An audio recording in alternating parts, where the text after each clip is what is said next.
Ligaw si Piolo Pascual, nahihirapan kang maligaw? Pogi-pogi ko naman. Totoo naman. Diyos ko, sino Depende kay magsasabing Sars. pangit si Piolo Pascual?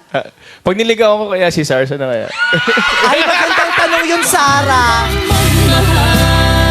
Kung wala kang jowa ngayon, tapos niligawan ka ni Piolo, Pwede bang date-date lang?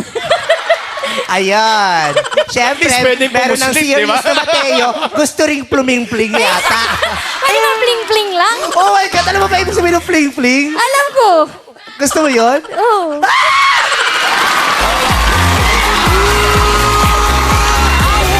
Oh my God! Tao na si Sarah! Tao na po siya! Ba't naman di mo sinabi?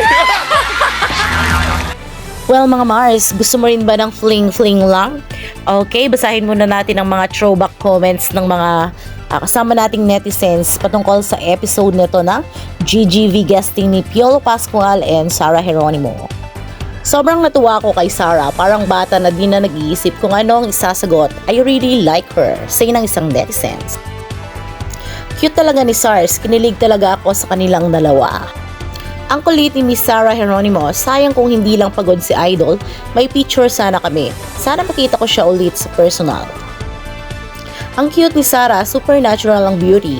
Tapos yung tawa niya parang inosente. Say naman ng isang netizens. Well mga Mars, kung gusto niyo ng throwback videos, mag-like and comment lang. We are open for suggestions para sa susunod na topic on our next video.